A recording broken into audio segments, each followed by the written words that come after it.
Okay, guys, welcome to another episode of The Download. I'm super excited to have Nick Huber on the show. I have been stalking him on Twitter, as everyone else has been, for the last, I don't know, probably, 8 years? When did you blow up on Twitter? It's funny. I go through arcs with these things. I've been at it for about 5 years. I started getting followers right before COVID, and I haven't logged into Twitter in like 3 weeks. So here we Oh, are. really? I heard you, I saw you said that you're fasting from your phone. We'll get into that. So Nick is the owner of, I don't know, a bunch of businesses. I think you've sold 4 or 5 of them recently, or 3 of them. So I want to get into that. And you've got somewhere.com, you've got recoseg.com. By the way, I have used Recoseg. I have, I think I used one of your other businesses too. I'm a big fan of hiring Somewhere. internationally. Hmm. And did I miss anything? Yeah. So, man, real estate is a big part of it. Yeah. Somewhere.com, Bolt Ari storage. Yes, I'm an Koseg. investor in Bolt Storage. That's what Yep. it was. Yes. Oh, awesome. Welcome to the family. No, I mean, I feel like it's a tough time everywhere. Are you? I agree that it's a tough time everywhere. I mean, Yeah. I'm seeing a recession everywhere across the entire economy, except for my friends who are in AI and tech. They're still feasting, but everybody else, it's way harder to make money now than it was 3 years ago. Right. I know exactly. And I think your thesis of a sweaty startup is actually even more important now because during these types of seasons, like taking some big home run, attempt is really risky. Starting Hmm. small, starting local and small is actually super wise during these tough times. Is that how you're seeing it too? It's the only thing that stands the test of time, in my opinion. I think, look, there's a gold, there's, I think we've seen 4 or 5 gold rushes in the past 5 years. There was the crypto gold rush, there was the NFT gold rush, there was the AI gold rush.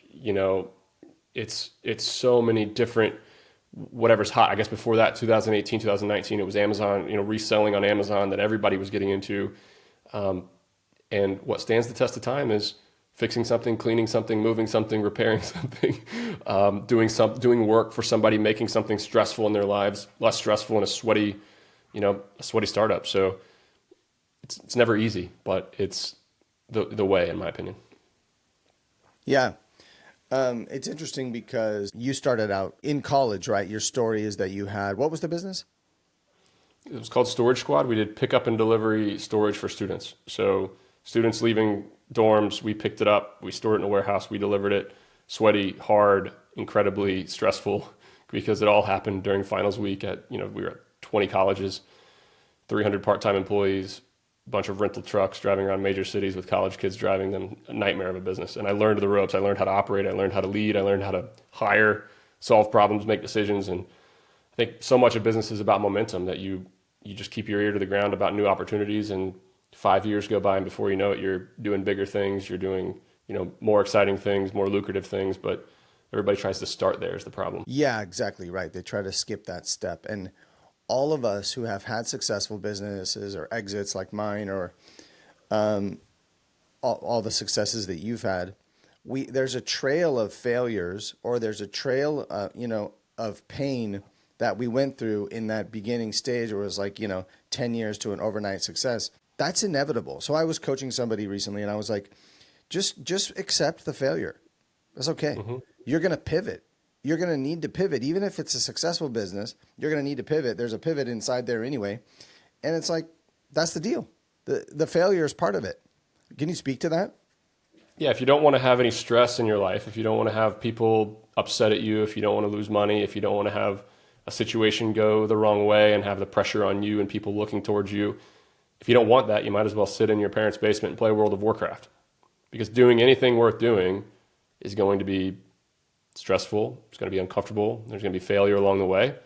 So yeah, I think there's a lot of people who let that really make entrepreneurship not fun, because it's not fun losing, it's not fun losing money, it's not fun having stressful conversations, firing people, having money stolen from you, losing money, whatever it might be, trying things that don't work. Entrepreneurship's hard in so many different ways. You got to find a way to, look at these challenges with a smile, embrace them, and push past them. Because yeah, if you're looking for something easy, this ain't it. Yeah. Yeah. I've heard you say recently that you used to think everybody should be an entrepreneur. And I thought the same thing. I remember like yelling at my nephew, like, what are you doing, dude?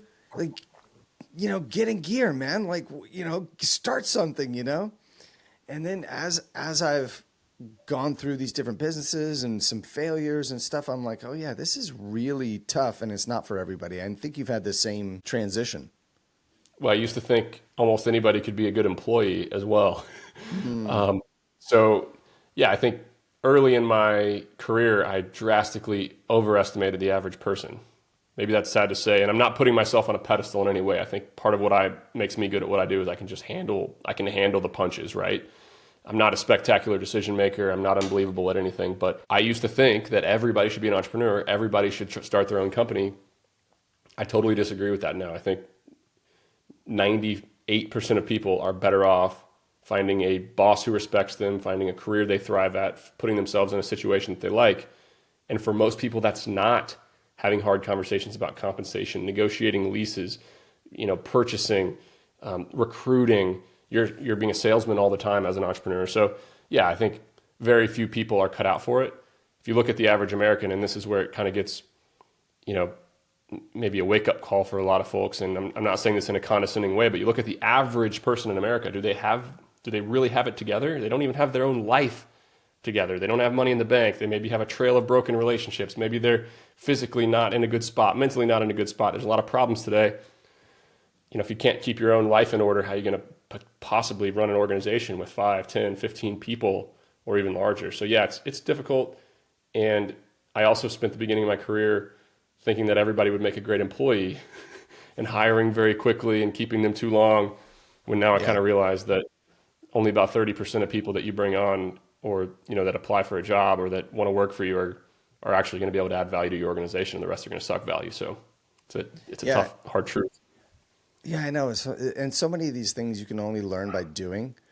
And like, right, like hiring so many people, and then you're like immediately now, 10 years in or 15 years into being an entrepreneur, you're like, I know this person's not going to work out, but like,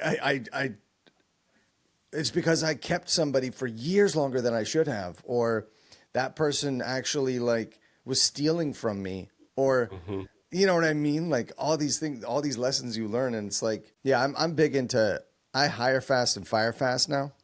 Is that how you do it? Yep. Yeah. I haven't found if anybody has a great way to hire, I'm all ears, because I've improved as an entrepreneur. I've been humbled as an entrepreneur. I thought I knew everything 2 years ago.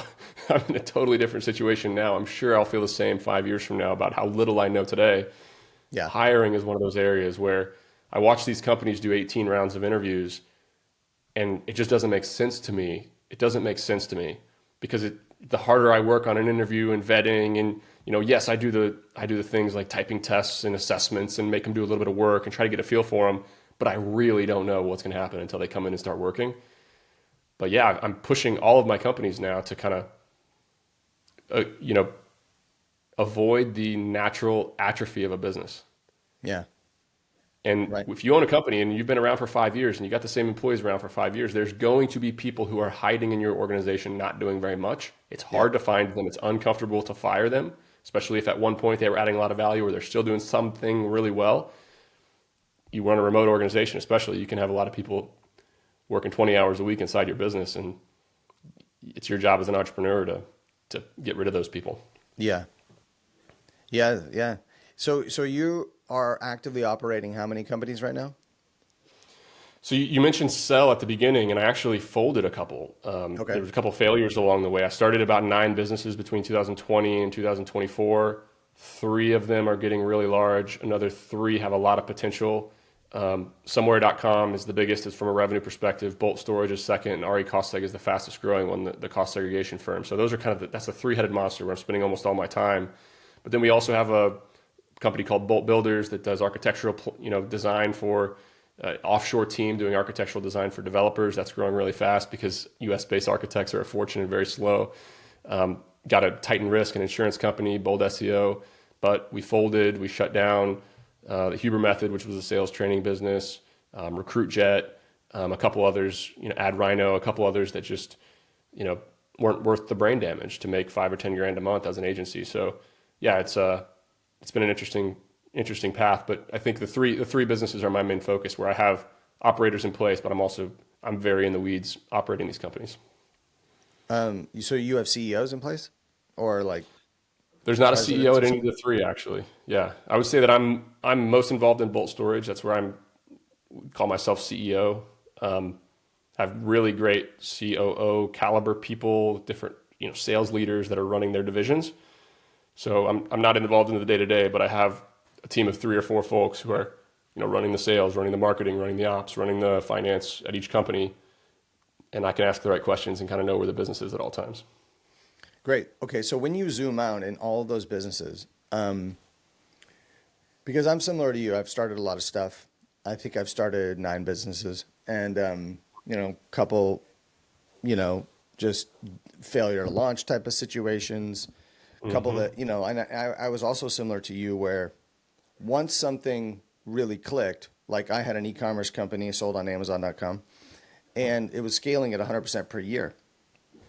And I was like, okay, so then suddenly your ADD focuses completely on that one in a good way. And you're like, well, this is my winning horse. Hmm. And Hmm. you can just feel it. You're like, that's why I think in Ecclesiastes 11 it says, put your investments in 7 or 8 places because you don't know which one's going to work out. And Hmm. it sounds like you and I have done this sort of similar thing where it's like by just sheer like craziness, we keep starting things. But then we also have that wisdom to pull back and say, okay, this is the one, this one is working. And there's a Yeah. feel to it. There's like obviously revenue, there's obviously profit, things like that. Is there, when you zoom out, do you see like, oh yeah, this is why these 3 didn't work out. This is why this one's, is it like industry? Is it like the time? Is it Hmm. 2025? There's certain things that are working or not working. Was it operations? Was it, Hmm. like what is it about when you zoom out? Like to give us sort of like a macro perspective if somebody's thinking about starting a business or they're struggling, they're not sure if the business that they're working on is working. Like, should we keep pushing or is this thing just like dead?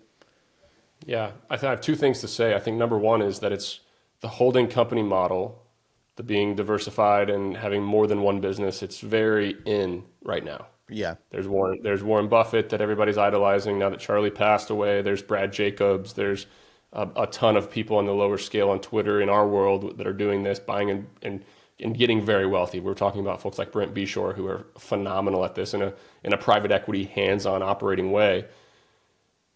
Almost all the rich people that I know, Judson, in my actual life, did one thing. Yeah.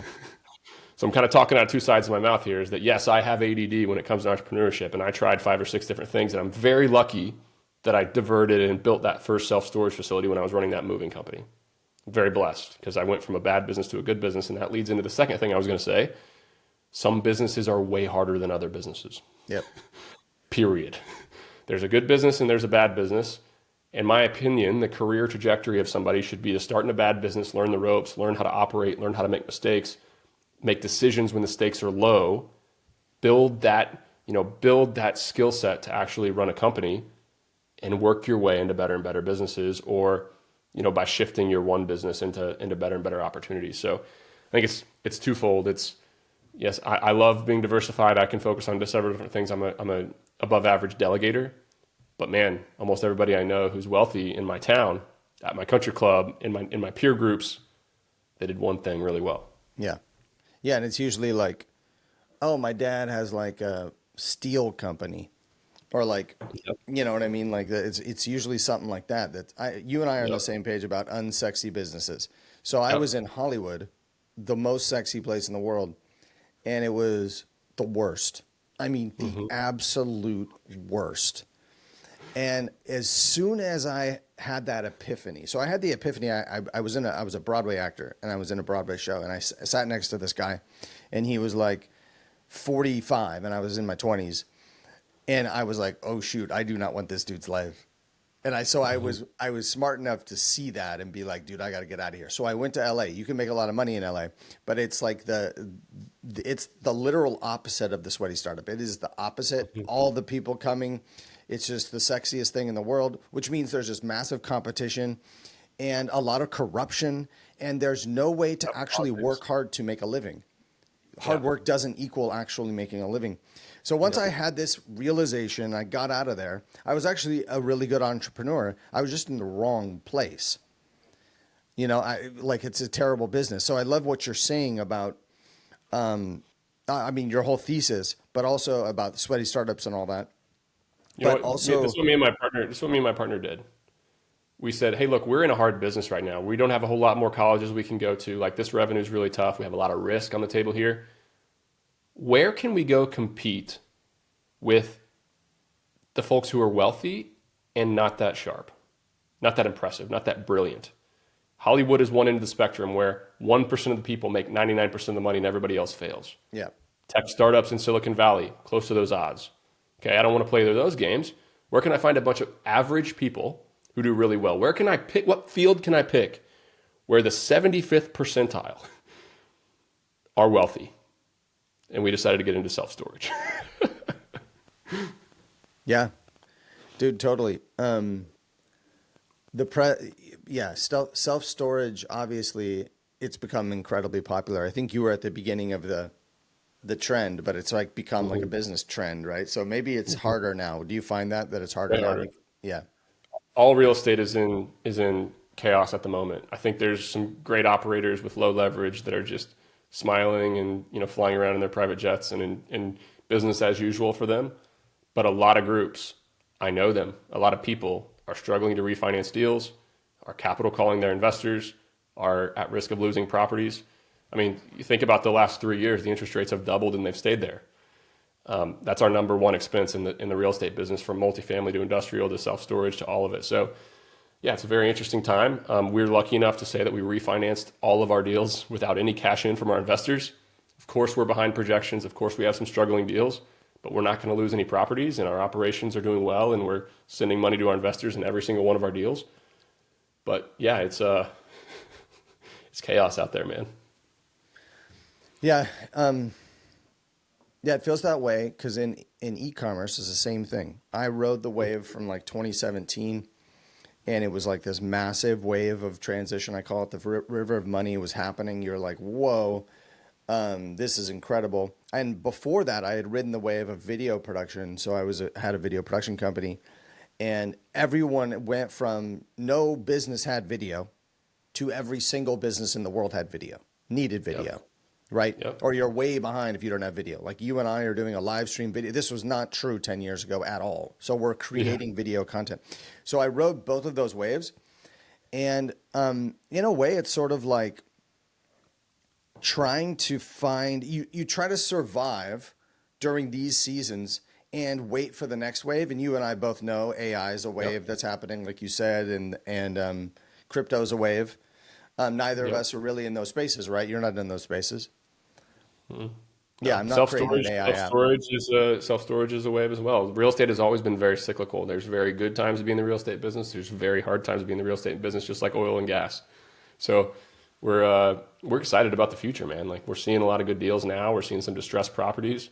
Our real estate private equity business is going to grow a lot over the next 5 years, in my opinion. But yeah, it's one of those times where operate well, block and tackle. It's going to be boring. There's going to be people leaving the business. And then as it starts to roar back, the times are very good. Yeah. Right. There is this sort of survival in entrepreneurship. And I knew it was going to happen after I had, this ramp up where my company was growing so fast and then I sold it. I was like, well, I'm destined to have hard times. But right. But it still feels like, why are they hard? And like, I got to figure something out. You know what I mean? But there's the macro, like forces that in some ways you can't do anything about, right? You got to ride them. We are in a full-on recession, in my opinion. Yeah. I don't understand how the stock markets are at all-time high. I'm not smart enough to do a lot of public equity investing. I don't try to time the market. I'm not suggesting anybody listening does that either. But everybody I know, it's way harder to make money now than it was 3 years ago, from sweaty startups to tech startups to agencies to online companies to e-commerce, obviously. Yeah, it's people are tightening up their pocketbooks after the run we had from 2020 to 2023. Yeah. Right. Yeah, I know. So for advice for folks out there who are are struggling financially, not necessarily because of the macro situation that's just making it worse. They're in a place in their lives where they haven't had a big success like you and I. Maybe they have a job. Maybe they tried to start a few things that didn't work out. Maybe they're afraid to start the thing that they want to start. What advice do you have for them in terms of? I think you've talked about, maybe you want to take it this way, where you talked about how starting something low risk. Maybe you keep your day job, you start something on the side, low risk, test it out. I kind of like that theory, but you can answer this any way you want. Man, that's a question that I've actually been thinking on a lot because I know that people are struggling at the moment. Yeah. People are getting laid off. A couple of my companies are laying people off. It's tough, right? I think first, like, take a deep breath, and your value the problem is, like, our value as men, Judson, is very much tied to how much money we make. Yep. That's kind of sad, but it's true. Is people want to know what you do. People want to know how much money you make. And me personally, if I started losing money and I lost my net worth and I went bankrupt, it would crush me as a man. I'm just being honest. Yep. That's hard, man. That's hard. So try to separate those two things and finding a lot of value in your friendships, your relationships, a relationship with Jesus, your family, your kids, all the other amazing things about life, controlling what you can control, maintaining a healthy body, and then building skills that are valuable in the marketplace, man. Like, you got to look at what there's real value in out there in the market, and it's sales, it's leadership, it's software, there's 5 things that it's really hard not to be successful if you're decent at those things. Sales is probably number 1 easiest. You don't need a degree, you don't need a pedigree, you don't need a class on Java. You just got to hustle. So taking a step back further, even further, like, where do I start? What do I do? It's take a deep breath, find value in yourself, and start to build those skills that are valuable, because you can exchange value that you provide for money. That's what money is. It's a value exchange. So you got to find a way to add more value than what you take in this world. Yeah, I agree. So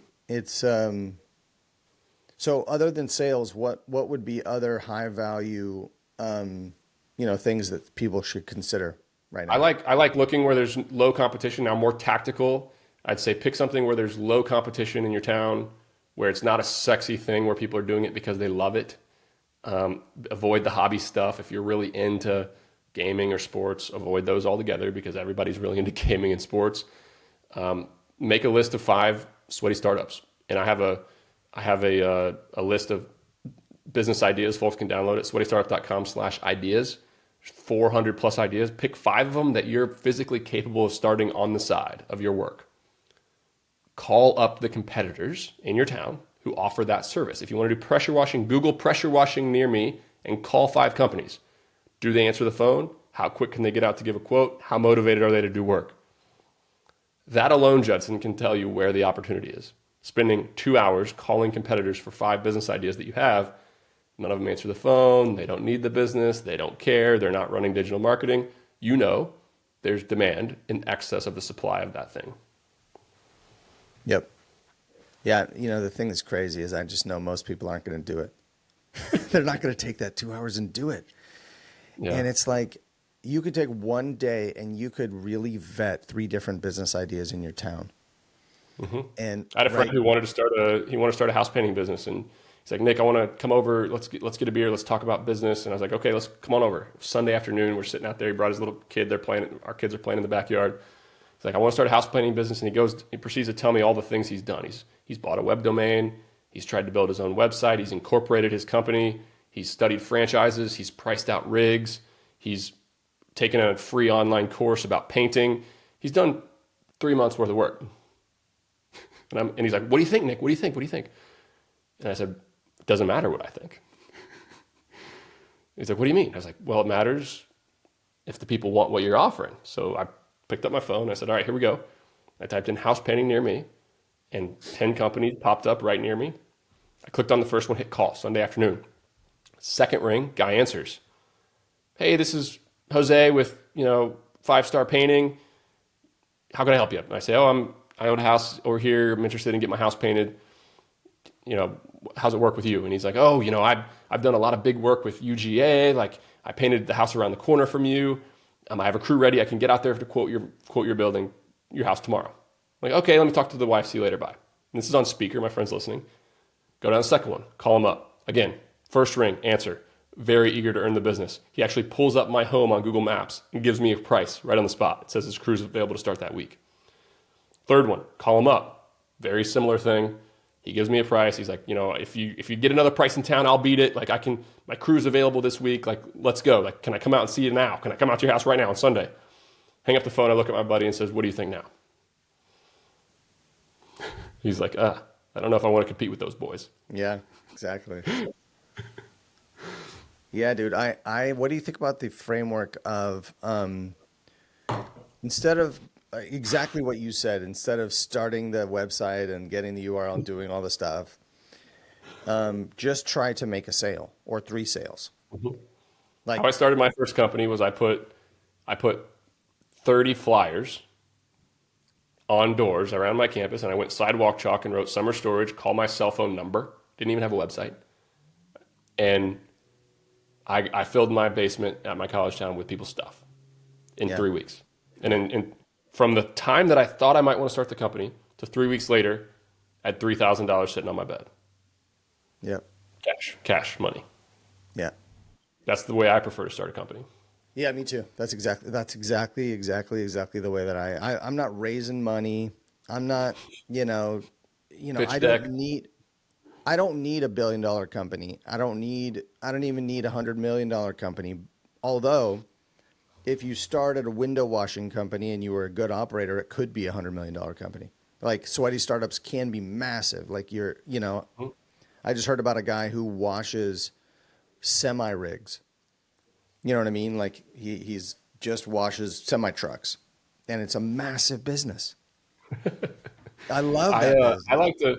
I like to zoom out even more. And entrepreneurs, I meet with a lot of college kids here at University of Georgia. I'm talking to a class next Monday, and I get lunch with several kids. And I'm always like, okay, how much money do you need? First question, sit them down. How much? Well, do you like sales? And then how much money do you need? Because you got to be a salesman to be an entrepreneur. If they say they don't like sales, I'm like, learn to love sales or go get a job. We can talk about that if you want. But I'm like, how much money do you need? And they're like, it just floors them. They've never thought about it like that. And they're like, what do you mean? Why does that matter? Like, I want to start I got this app idea, or I want to, build this AI tool. And I'm like, how much money do you need? Do you need $1 billion? Do you want this to be $1 billion company? Okay, good. You're on the right track, because there's no other way. You're not going to turn a sweaty startup into $1 billion company. I don't care who you are. The odds of that are very, very low. But then we go through the exercise of like writing down what they want their life to look like when they're 30 years old. These are 18-year-old kids. Private school for my kids. Maybe I want my wife in a brand new Suburban. Maybe I want a 4-bedroom house 10 minutes from town. Maybe I want to have a country club membership, go on a couple of vacations a year. Okay, so you need 20 grand a month. You don't need 500 million. You need $20,000 a month to live the life you want to live. And let me tell you something. My life has changed very, very little post $20,000 a month. Yeah. That's so good. That it's like we're almost like running around like crazy, like mice, like hamster on the hamster wheel, just like randomly doing things. And it's like, what are we actually optimizing for? Mm-hmm. And for me, I have gotten interested in the idea of financial abundance for the kingdom of God. And so it's like, if I can, not become greedy or not become obsessed with money or store my treasure on earth, if I can, not get tempted by it, then I might as well have an abundance. Mm-hmm. And have an abundance, the way that I think about it is flowing into my life and out of my life, right? Like, mm-hmm. I think one of the things with the sweaty startup, an issue that people have is they start to kind of get scarce. And it's like, I'm just trying to eke out this like 10 grand a month or this 20 grand a month. And where like, you have obviously an abundant mindset. You're like, I'm not afraid to start this thing and let it fail and, keep going, and I'm going to build big. So maybe speak to that idea of abundance. I don't know if you've thought about that much in your life. I think a very high percentage of the population, 80, 90. I want your opinion too on this. Like, I think 80 to 90% of people live in a scarcity mindset. Yeah, 100%. Their neighbor doing well Yep. means less for them. Yep. The person who graduated next to them in their class getting a really good job makes them feel worse about their job and what they have. I've always thought that money is phenomenally abundant, and me making money actually makes it more likely that the people closest to me are going to make money, and the people who are closest to me making more money makes it more likely that I'm going to make money. I want to be around people who are doing big things because it's more likely to rub off on me in the form of opportunity or actual business or investment or whatever it might be. But it's really, really hard for people who don't have it. It's easy for me to say because I got money. Yeah. It's very hard. It's very hard for somebody who's struggling and they can't pay the rent and they watch their friend just absolutely kicking ass. I can see how that makes them feel like a lesser person. So yeah, it's a tough thing, but I think abundance flowing in and flowing out is exactly right. Like the more you get, the more people you positively impact, the more you can give away. And we're talking about making that 20 grand a month. All of a sudden you're able to give away $20,000 a year. That's fun, man. Like, you Yeah. talk about fun things. That's, of course, it's insignificant considering, people who have foundations named after them and the top 5 donors at your church. But it's really fun for me to support the food bank and the local, a couple nonprofits here in town. Yeah. Yeah. I mean, actually, the in the Bible, you see Jesus and the widow, she only gives the, little coins that she has. And Jesus is like, that's actually more than these people who are given have the big foundations. So I think it is that heart thing that you're talking about. It's like, it is better to give than to receive. I mean, yes, sorry, I thought I messed that up. Yeah, better to give than receive. It really is. It really is. And there's something about that. That's why I talk about abundance is like the flow of money, because that's what's fun. It was actually much more fun for me to build my company than to sell it and have the money. Yep. Having the money, I was actually able to give away a lot while I built it, because it was like, I know this thing's growing at least 50 to 75% next year. I feel abundant, like, you know what I mean? And so, actually, I would love to hear like, where do you see yourself in 5 or 10 years? Like, it sounds like you don't need an island or to have a private jet. But like, why are you working so hard? What are you building for? What do like, are you trying to, I'll let you answer. Yeah. It's something I wrestle with all the time because I have an irrational ambition. I have an ambition that doesn't always make sense. I have, if you rewind 2 years before I bought somewhere, I was way ahead of where my wildest dreams would have Right. taken me. And because I had pretty low goals. I wanted to make $20,000 a month. All of a sudden you rewind 2 years ago, I'm at a place in my career where the 50-year-old self would have been happy being there. Yeah. And I still had the opportunity to buy somewhere.com, a very risky move. I had to raise $20 million. I had to put my reputation on the line. And I went to my wife and I started praying about it. And on one hand, it's like, would I be able to live with myself if I just let this opportunity pass? Would I regret not doing it? I think the answer is yes. On the other end, is there any rational reason why I should do this deal? No, because it's not going to impact my life at all. And it has actually been stressful and hard and Yeah, I difficult and bet. challenging and all the Yeah. things. So I'm just feeling blessed every day. I'm really happy with my kids, my wife, the life we've built together. I remain humble and modest. I'm really focused on raising good kids now. Entrepreneurship wise, though, I don't know if I'm going to be able to stop because I love building businesses. I love seizing opportunities. It's an Bro, addicting thing. I think you have a little bit of, I don't know, I was going to say shame, but a little bit of something about being so ambitious. And I just want to, if you don't mind, I just want to Yeah. help you free yourself from that, because God has given you that. And Hmm. bro, God wants to use you through all of these incredible desires you have, and you're not greedy. This is the thing. The Bible is so clear that God gives more resource to the one who is faithful with the little that they have. And you have just shown that over and over and over again. Those of us in the church who are like, oh man, I probably shouldn't be so ambitious. I mean, that's all of us. That's all of us. We've been indoctrinated, dude. We've been indoctrinated. It's like, no, God has given you and my buddy over there and my buddy over there, not that many of us, right? He's given a few of us that unique ability to build something, and not everybody has it. And we should go all the way, dude. You should be Elon Musk. Go all the way. This is what the kingdom of God needs.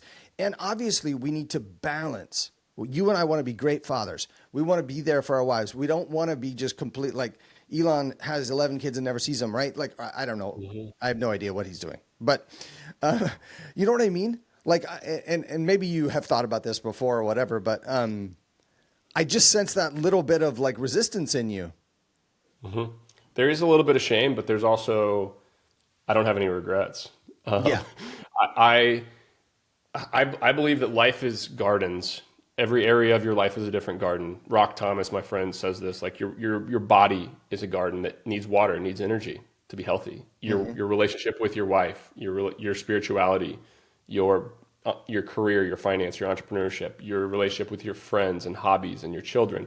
Those are all gardens of your life that need your energy and water to thrive.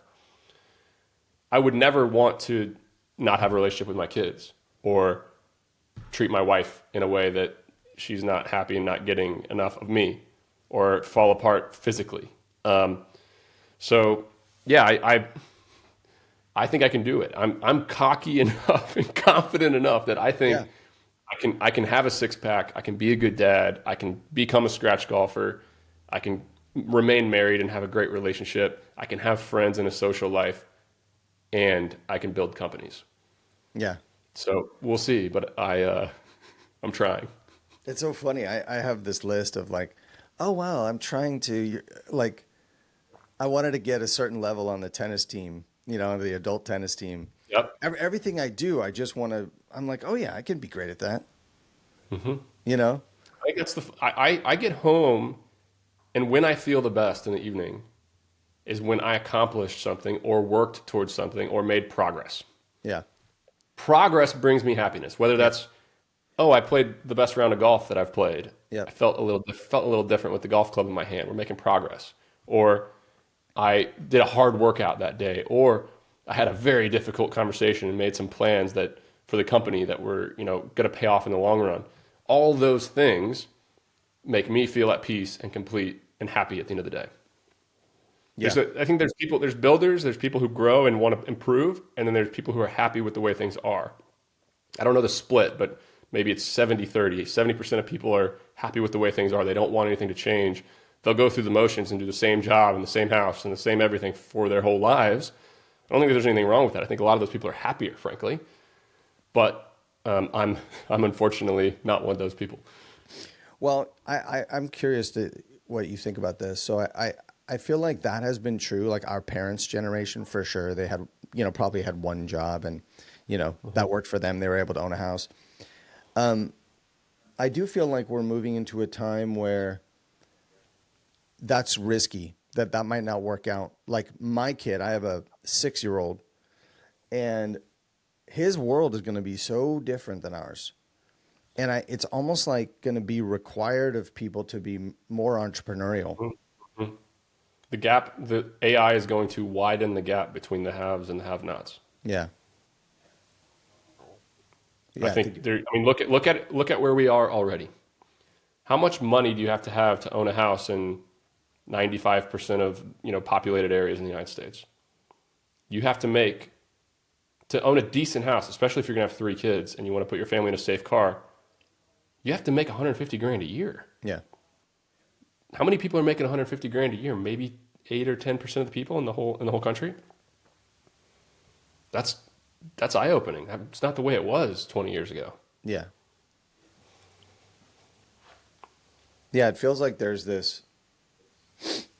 when you're talking about the 70-30, I think you're probably right. But I think this is one of the reasons you and I put content out in the world is because we see that people they need some help. They cannot just rest and chill and be like, think about my nephew. And I'm like, dude, where do you want to be at age 30?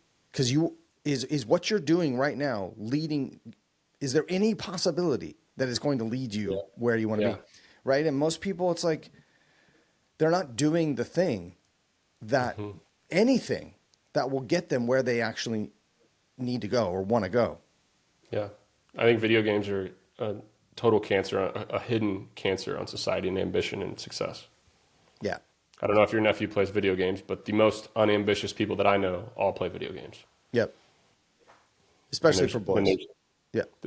Girls don't, they think it's pretty stupid. It is pretty stupid. Somebody's sitting and looking at a screen for hours and hours and hours and hours. But yeah, I mean, then there's vaping and there's sports betting and there's pornography and there's all these other vices. There's alcohol and drugs and things. I think video games is the worst. Yeah, dude, there's this book called Outwitting the Devil that's a less known Napoleon Hill book. And distraction is one of the main tools of the devil. And it's just ubiquitous in our culture. It's just like buying stuff that we don't need and then in every way, drinks, alcohol, and then video games and social media, and then creating content. I mean, all of it. It's a really tough world to navigate. We're so distracted. Yep. There's something to say for the simplicity. I actually, about a month and a half ago, I started turning my phone off at 7 p.m. and turning it back on at 7 a.m. And I think very few people are as addicted to their phone as I am. And I'm not the TikTok addicted. I'm on Slack, looking at deals from my 6 companies and talking to my people in South Africa because they're up at 4 a.m. and my people in, the Philippines because they start work at 8 p.m. And there's just a lot of business going on that I'm addicted to my phone, especially with the content and Twitter and all these other things. The first week was hell. It was crazy how addicted I was to my phone. I had to carry a notepad around and write down things I needed to buy on Amazon or somebody I needed to text or all these things that I needed to do to be at peace with having my phone off. That just kind of tells you how serious it can get and how, non-present a man can be. Oh yeah. Oh yeah. It's so true. And that is a downside to hiring. You and I both discovered this, hiring international employees or people all over the world. They're incredible. They're better than most of the American employees, and they're half the price or quarter the price or whatever. Like that's how I had, I've hired hundreds of folks from around the world. That's one of the ways that I, you and I connected, or on social media, I connected with you. But yeah, I think I don't know what we do about it because that's where all of our work is. Right. You're on this podcast because you tweeted a lot. Yep. Right. Oh, my whole life is better, and opportunity for generations to come has changed because of social media for me.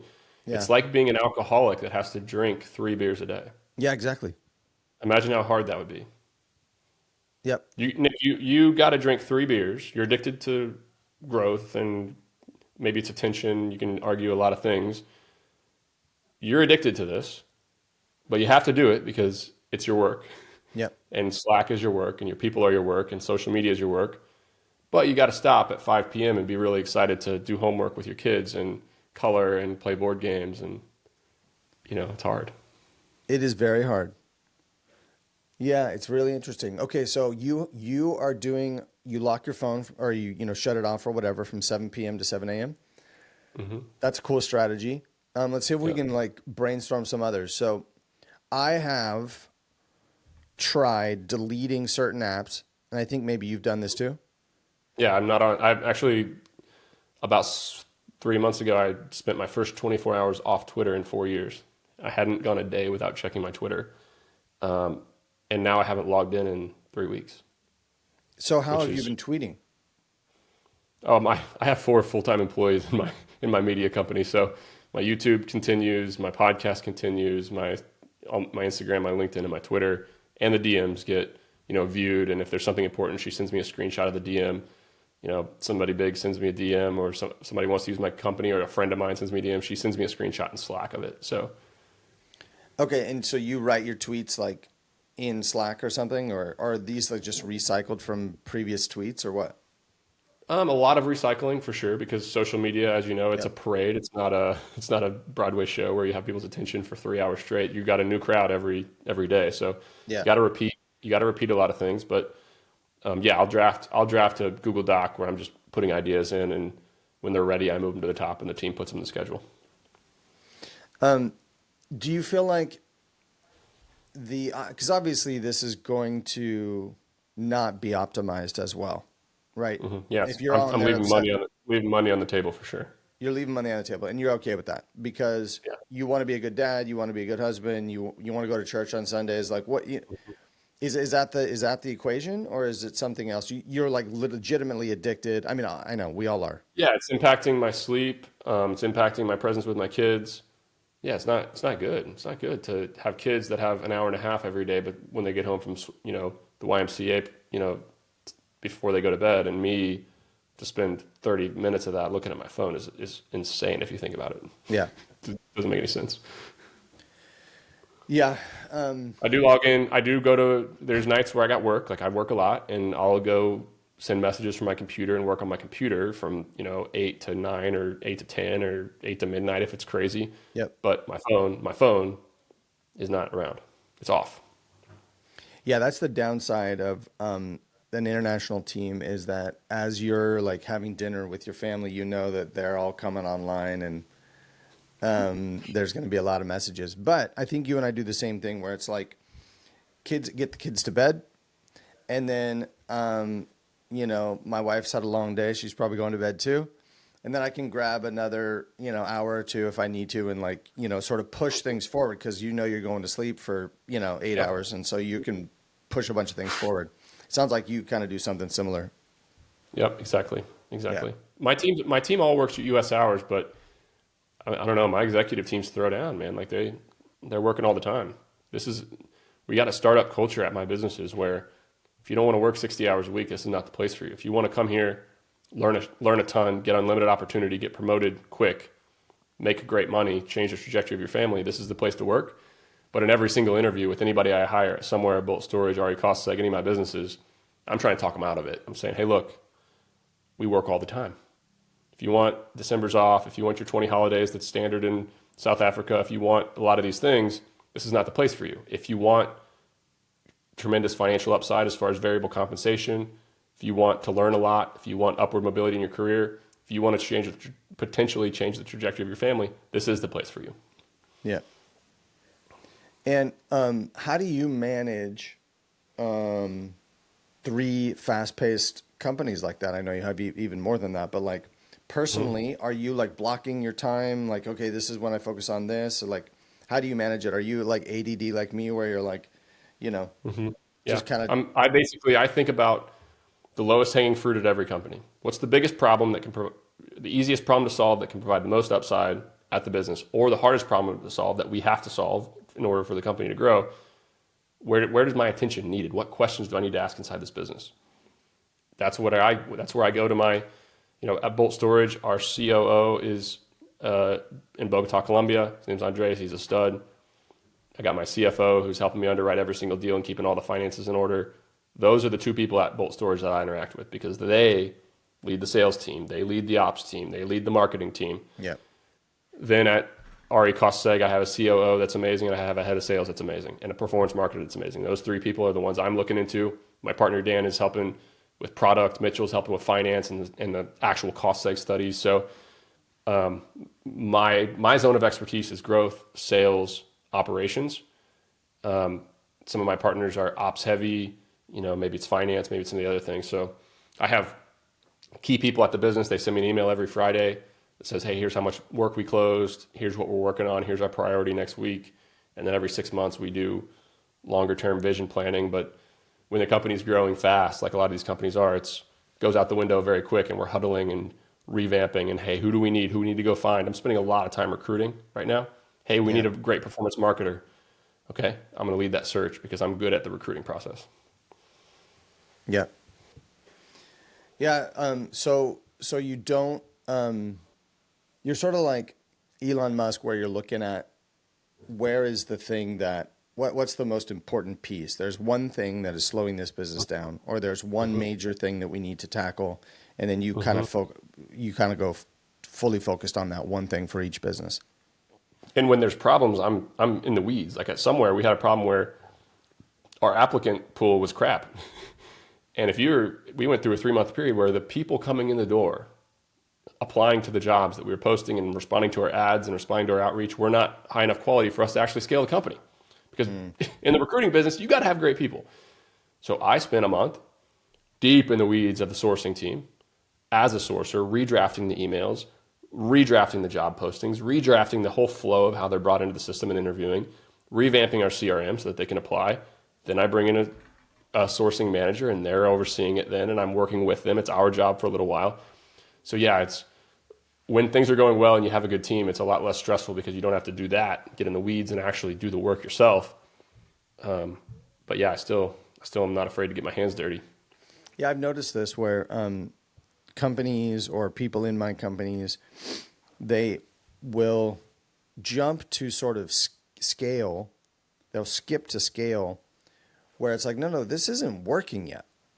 Hmm. Right. And like, or they'll want to go to who, not how, when it's Yeah. like, no, we don't have the how figured out. And then, right. So like, I'm noticing There's this people who in my, delegate too quick. Like I've yeah, literally let go of some executives at my companies for delegating too fast. Hey, yeah, the job's not getting done well. So you're failing. It's on you until you do the job and you figure out the best way to do the job. And then you handhold somebody and show them how to do it. And it's our job. Then you can pick who does it. But just sending an email or having a quick huddle with somebody and telling them what to do, you can't trust frontline employees with no management experience to execute. right. People, I think, delegate way too quickly. They think, hey, I need to build a big scalable company. I need to make all these hires, especially for entrepreneurs who don't know how to operate and don't know how to lead and don't know how to sell and don't know how to scale a business. You're not going to win. Yeah. It's interesting you're saying that because I think you and I both built from scratch from the beginning multiple times. Right. And, I built a, you know, video production company from scratch, literally carrying all the gear myself, shooting the entire thing myself, editing the entire video myself, doing all the client relations myself, the entire thing. And then years go by, and then I eventually hired another guy, and then he was helping me. And then it became scaled, and then I was totally hands off. Then it became me once a week having a meeting with the team. But that was a decade. Yeah. And Yeah. it's Crazy. interesting because, then having sold my companies, then I'm like, wait a second, I need to start over from the beginning again, right? I'm not looking. You can't skip that really. I know that I will be in that situation again, but I'm not looking forward to it right now because it's really fun operating a company that's doing, you know, $500,000 or $1 million or $2 million a month of revenue, and you can afford to move faster. You got some people in place. You got the team. So it's crazy, man. You're right. Have you ever read the book The Dip by Seth Godin? Yeah, I just read it this year.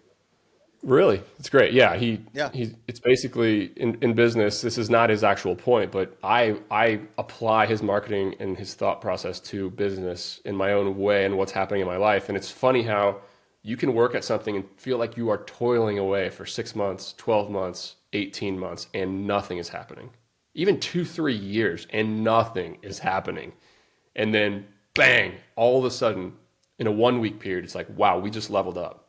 We just got that Yeah. extra contract. We just made that new hire. We just got something that feels different now. And it feels like it happens all at once. It's wild.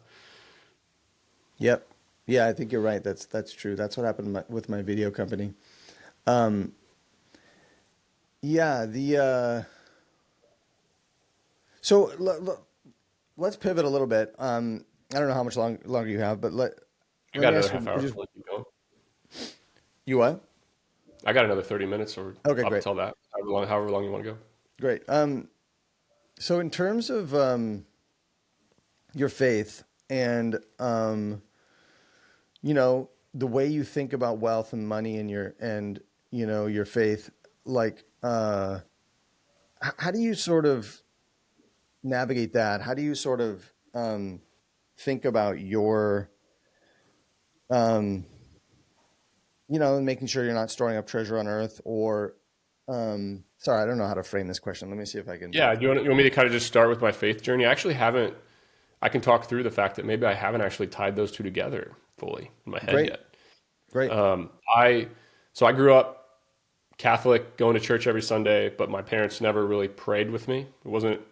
We went to church, we stood up, we sat down, we kneeled. We stood up, we sat down, we kneeled. We stood up, we sat down, we kneeled. I was bored out of my mind. Right. Went to college, did not know how to pray, did not pray. Got married, met a girl senior year who was very close to Jesus, and I kind of just let her do her thing while I did my thing. We got married. We talked about it, of course. We want to go to church. We want to raise our kids in it. But I didn't have a close relationship. I didn't know how to pray. I didn't. I believed in God and Jesus, but I didn't have a relationship. Right. And it's just kind of slowly crept in. I've just been slowly called to it over the last 5 years, from 2020 to 2025. And I'd still say I'm not the traditional wake up and talk to Jesus every morning when I first wake up. I zone out at church at times. I sometimes get frustrated when my church spends a whole sermon asking me for money and everybody else for money. I sometimes am, you know, not thrilled about the history of the church and how many wars and how much corruption and all the problems, especially with the Catholic Church, and that hits close to home with me and my family. So not me personally, but some people that I know have been abused. So there's a lot of things that have always kind of just rubbed me the wrong way. But yeah, it's a foundational moral compass that's been amazing for me. So I started fasting for longevity. I got really into longevity in 2020, early 2024. And every quarter I do a 3-day fast. I'm actually 3 days in to a 3-day fast right now. Haven't eaten in 3 days. Saturday night. This is my fourth fast. My third fast, they've all gotten easier, by the way. My third fast was a month and a half ago, or actually 3 months ago, every quarter.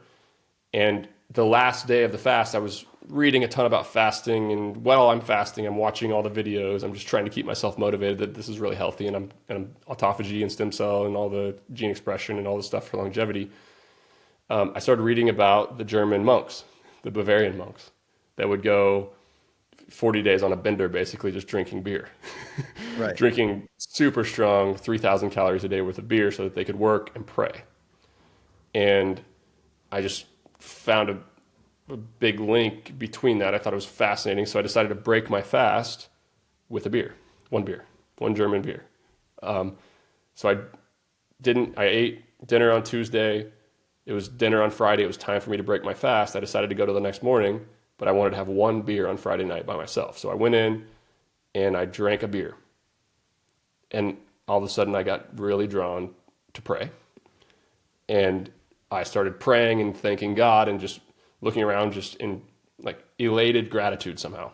It got very emotional. I started crying and I just spent 30 minutes just like praying really deeply for one of the first times in my life. So since then I've started reading the Bible a bit and praying a little bit more. And I have, that's my story. It's really cool, man. Yeah, I think it's really interesting how we can utilize physical things like fasting to connect spiritually, and you know, and obviously that's in the Bible too, like that's true. But it's like yeah, I think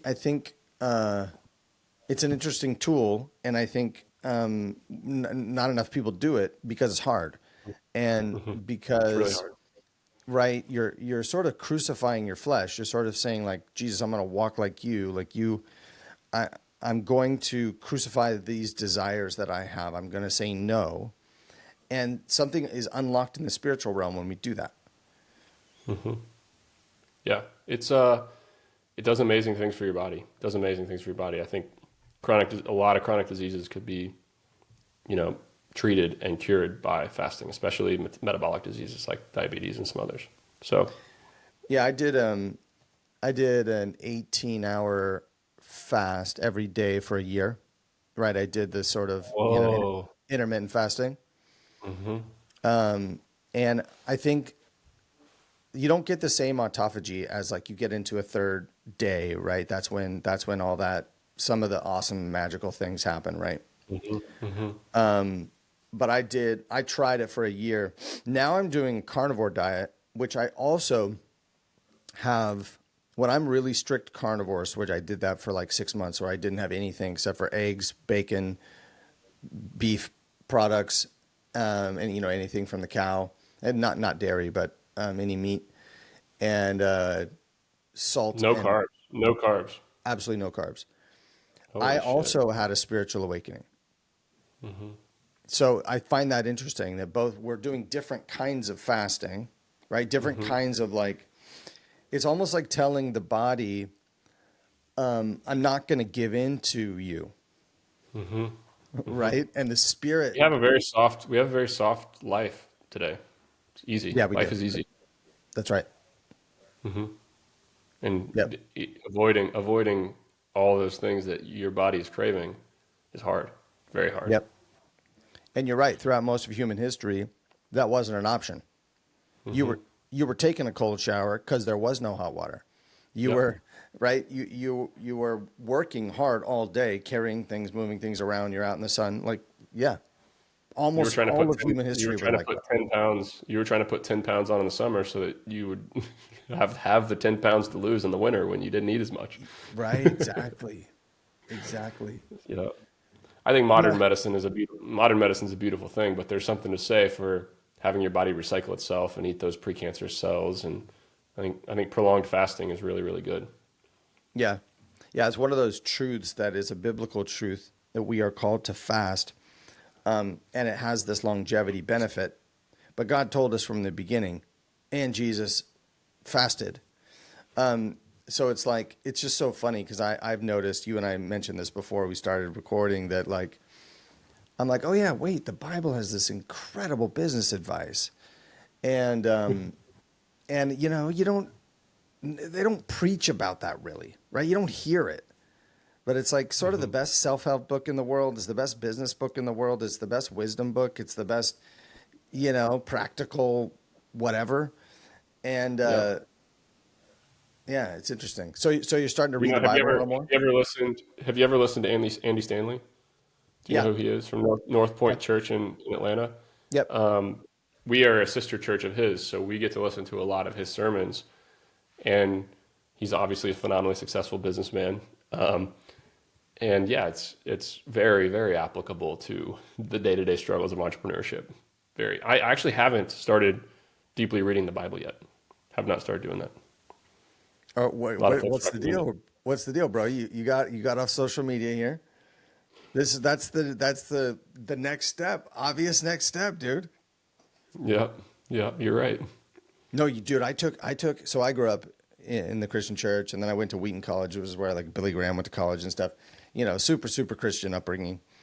But I took like a decade off of reading the Bible, and I'm so bummed I did now. But I mean, there's a sort of a freshness to it, which is awesome. Right? Hmm. I mean, I didn't totally. I went to church most of the time, but whatever. But I stopped like reading at home and really studying it. And as I've gotten back into it over the last few years, it's just incredible. It's just Hmm. incredible. It's just it's like a spiritual. It's like so. There's these verses that talk about hidden truths from the beginning of time. Hmm.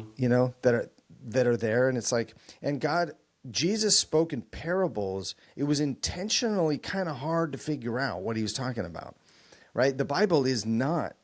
It's a lifetime worth of study. Hmm.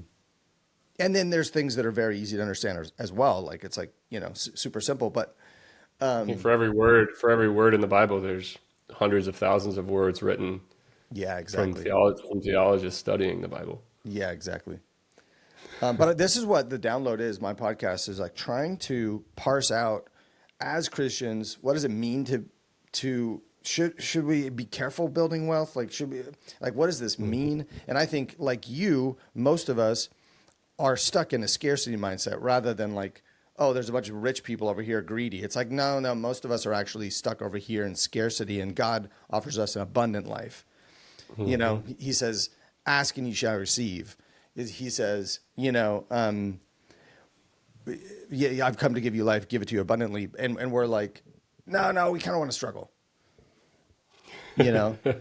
I think that's the bigger problem. That's what I've noticed. But I'm trying to like relearn, dig into the Word of God, like really kind of understand how this all works for people, crazy people like us who are crazy entrepreneurs, who God gave us this desire, right? And is this okay? Right? Like that's kind of like one of the main questions of this podcast. So it's kind of fun to talk it through with you a little bit. Yeah, thanks for letting me. I haven't told that story before, and I appreciate the thoughts, and I'm motivated to go deeper for sure. Yeah. Yeah, I think if you want to go straight to like wisdom, kind of like easy to digest wisdom stuff, obviously the parables of Jesus are awesome. So through the Gospels, like those are really attainable, easy to kind of read and be like the parable of the talents is this incredible entrepreneur parable. You know, like the one guy who, do you know that one? Yeah. So I'll tell you really quick. So the parable of talents is Jesus says a master comes and gives three servants one, a year's wage to the one because he had the most ability. And he gives half a year's wage to the second one because he had, like you would probably be the first servant because you have a ton of business ability. So God's like, okay, this guy can handle resource. So he gives him, and then he gives the third one a little bit. The third one literally is terrified. He's living in scarcity and he puts it in the ground and he just buries it. And he's like, I'm too afraid to lose this. The second one, increases the money, kind of multiplies it. The third one doubles the money. And at the end, the master comes back and he's like, bro, the third servant, what are you doing, dude? You know I'm going to come after you. Why are you doing this? Why'd you do that? At least put it in the bank and make me some interest. And the guy's like, I was scared. I know you like are a really gnarly master. And I was just scared. I didn't want to lose your money. And he's like, you are wicked and lazy. In fact, I'm going to take your money, the money that I gave, I'm going to give it to the first servant, the guy who has all the money, who doubled his money already, and he's going to get power and wealth. And that's like my entrepreneur like parable is like Jesus calling us to multiply. He in the very beginning, the first command was multiply, be fruitful and multiply, right? So I think you'll really like those. I think you'll like the parables, but I think you'll also like Ecclesiastes and Proverbs. Ecclesiastes 11 is like a business master chapter. Okay. So check that out. I'd love to hear what you think. Awesome. I'm noting it right now. Yeah.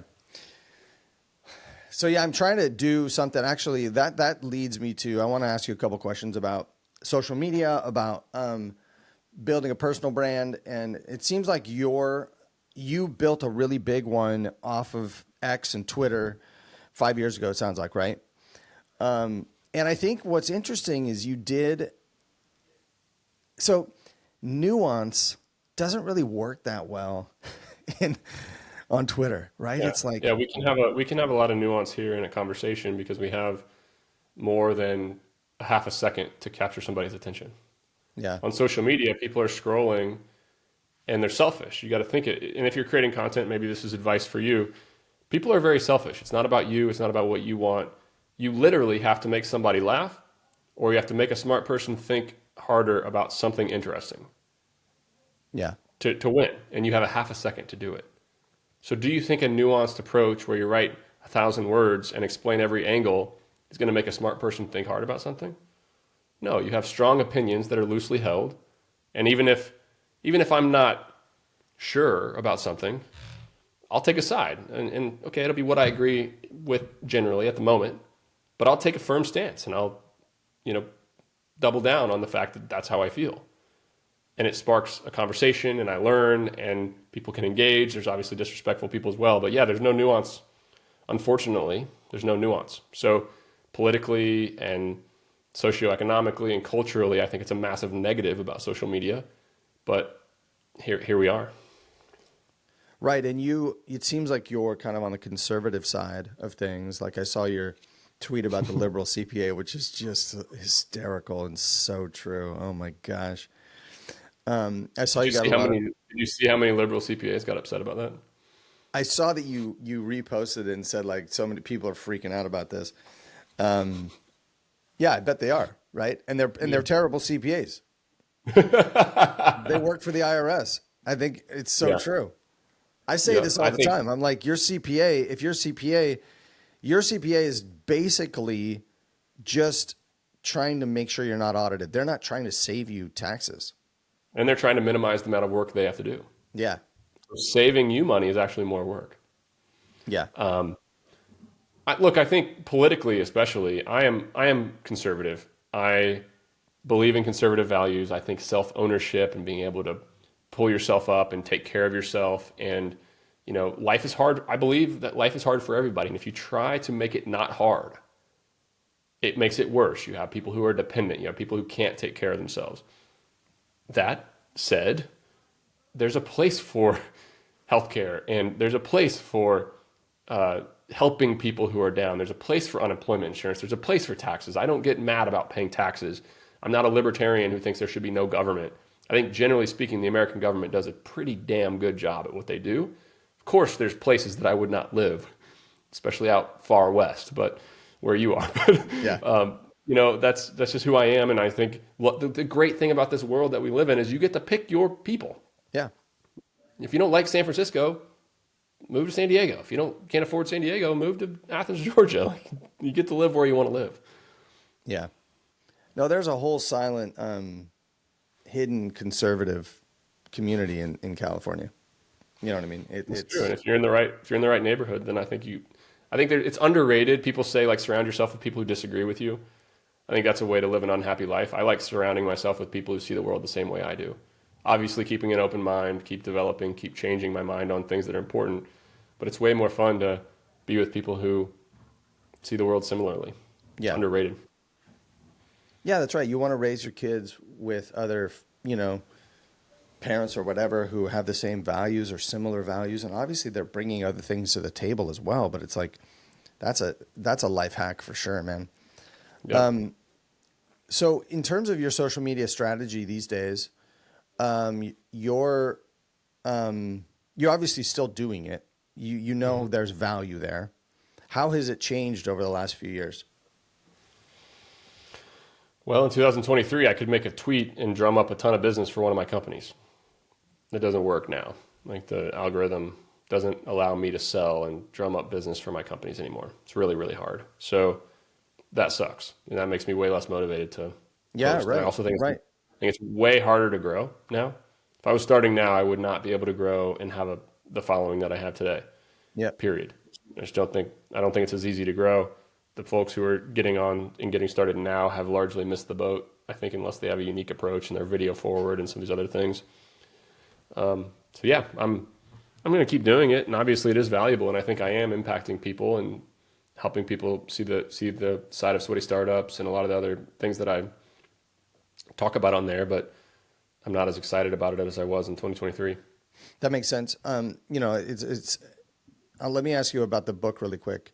So how has the book worked for you? Has that helped in terms of marketing? I'm really glad I wrote the book. I get notes about it. I get people who have read it that really like it. I get people who have I think it's just deep into the connection with the people who read it, which was about 5,000 people. I took a pretty big advance from HarperCollins to write the book. They wanted me to sell 20,000 copies now. I've sold 5. So glad I wrote the book. I think it's really valuable for starting out entrepreneurs. I wish I had it in my hands when I was 21, 22, or even 5 years ago. But I didn't sell as many copies as I wanted to. Is that partly because of your Twitter reach, like the change? And I bet you would have sold more if your Twitter worked the way that it used to. Yeah, I think that's part of it. I think people just don't have the attention span for books, and they don't want to read a book about getting rich doing boring things. They don't want to do boring things. They want to do AI. They want to do crypto. They want to do NFTs. They want to do the next tech startup. They want to follow the next trend. They don't want somebody to tell them, hey, you got to do hard work for 5 or 10 years. Yeah, I've found that my message of walking with Jesus, living abundantly, you know what I've found? I have found that people in the Christian world want to live in scarcity. They say, Jesus says, "Blessed are the meek, blessed are the poor," and it's too hard to like think about. Oh, wait, maybe I'm irresponsible for not building wealth for my children's children. You Mm-hmm. know, like similarly to what you're saying. Does that resonate with you? Like, have you? I think building wealth is way harder than you and I give credit for, and I think most people can't do it.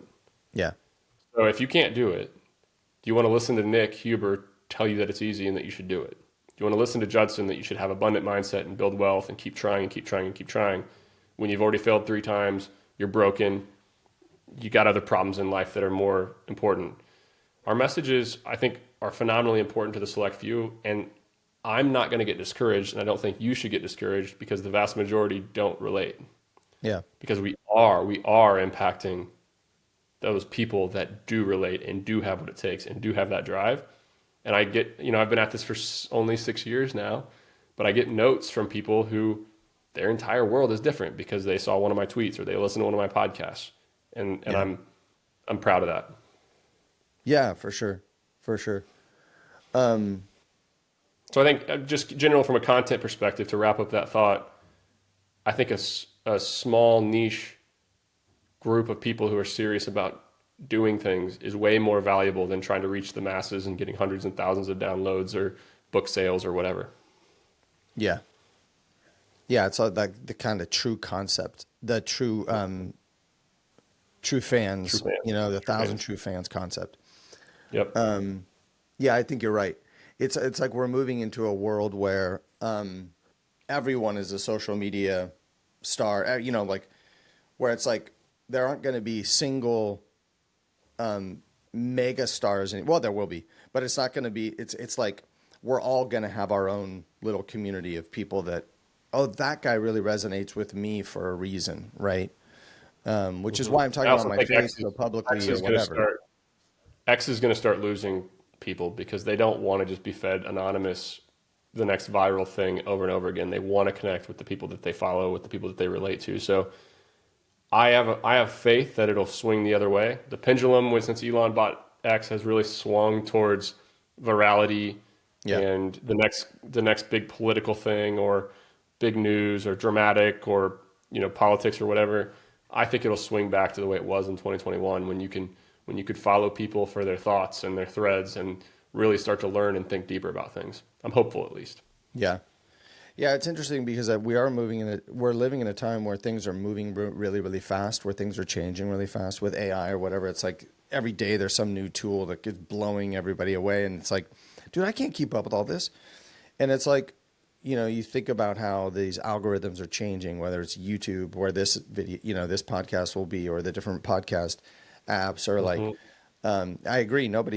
I don't read any more physical books, except for the Hmm. Bible. I read that physically. Hmm. I listen to audiobooks, you know, Yep. and Yep. It makes do you think parenting like really, really hard. It makes parenting really hard because our it does? kids are growing up, they're growing up with extreme attention deficit disorder, just with dopamine search. They don't, my kids don't have video games. They don't have tablets. We did an 8-hour car ride with no tablets. That was hard. Yeah, I had to pull them out of the car in the first half an hour and threaten to spank their butts if they kept kicking each other's ass, of course. But my son reads books. He's reading the Boxcar Children books. He's 8 years old. yeah, None of his friends are reading books. They're all watching YouTube videos and they know how to use YouTube and they know how to use tablets and they're playing games. It starts young. It's really, really hard, but there's something to be said for shrinking the distractions, just like what we were talking about earlier. Shrink the distractions so that your kids can build that focus to build a company later or invest in relationships or do the hard work long term to make their life better. yeah. I think it's so important. We do that too, where we don't have any tablets or my I don't know, how old's your oldest kid? Well, look, I don't judge parents who put a screaming 3-year-old in front of a tablet at a restaurant. Like I'm not that guy. Like I've been there.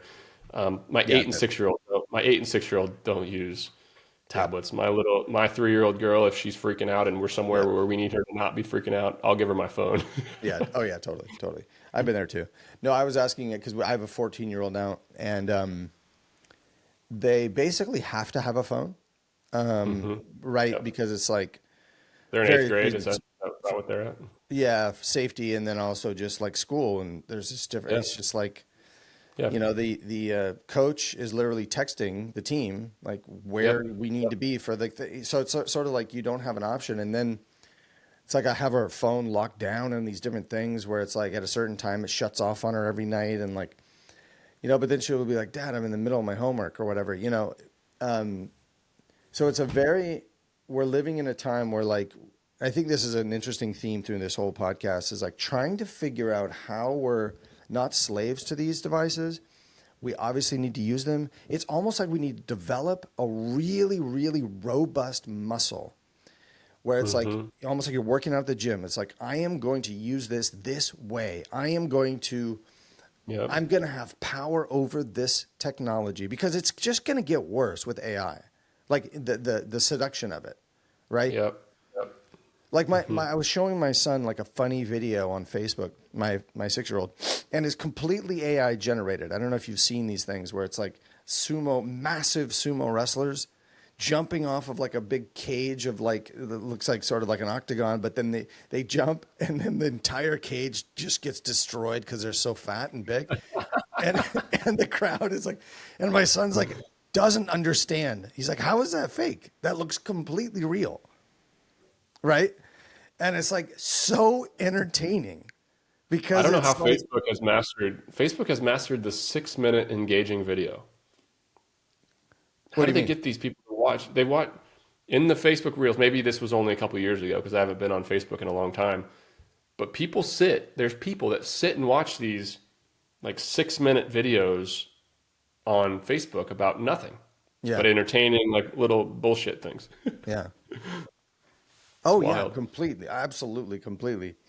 Um, but it's just becoming more and more of an issue. So you and I are just, we're trying, I deleted some of the social media apps too. I'm not tempted by Instagram. But then I noticed I started doing TikTok for my business. We started posting, short clips from this podcast on TikTok, and I was like getting on there to learn. And I was like, but then I was, oh my gosh, I just spent a half hour on here. I'm not doing research. I'm just getting sucked in. So I deleted the app completely, and then I brought it. I 2 weeks later I brought it back just to like study it again, like because you have to be good at these platforms in order for them hmm to be like. You can't just post. It doesn't work. You Yeah, have and to understand. if you're not on there working it, you can't grow at all. That's Yeah, true. especially now. But is this muscle we really have to have just internal fortitude, man? Yeah. But that's true Yeah. with everything, right? It's like you're the engine of your business. If you don't have internal fortitude, if you're not taking the lead, if you're not making the decisions, you have to have internal fortitude to like invest and build for the long term. So you're not thinking, you know what I mean? So your family has, You got to have fortitude to not, to be faithful to the same woman for 45 years. You got to have yep, fortitude to stick with the same business. You got to have fortitude to avoid pornography. You got to have fortitude to not get addicted to alcohol. You got to have fortitude to actually get up and work.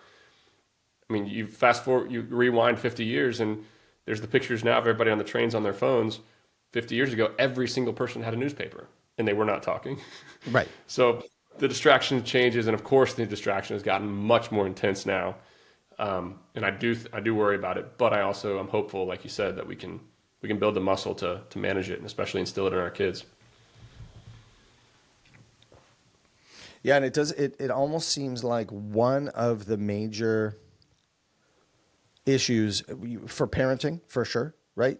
Like you're either going to have a kid who's a screen kid or a in real life kid. Like Mhm. it's so addicting that it's like one or the other. And Yeah, also uh, your future, you as a bit. Sorry, I think we have a little delay. yeah. You can go on. Sorry. I was just saying. So, and as we think about, are we going to start this business? Are we going to, it's like, I always tell people, you have more time than you think. You're wasting more time than you think. Social media, whatever it is, there's time that you can carve out. Like Nick and I have given a bunch of examples today how we're doing that. I'm imagining you're not watching a lot of Netflix. No, not really. Don't watch. I watch a little bit of NFL. I'm a Bills fan with some friends. Yep. I like the Georgia Bulldogs. Obviously, I go tailgate and hang out and watch those games. But I'm not perfect. Like I sit here and I can act like I'm perfect, but I still waste time like anybody else. Yeah, I do too. Yep, 100%. We're about an hour and a half in. I think this has been awesome. I know it's been a little bit like all over the place, but I hope people I think there's a lot of value here that we brought. Nick, so people can find you at somewhere.com. They can find you at recoseg.com.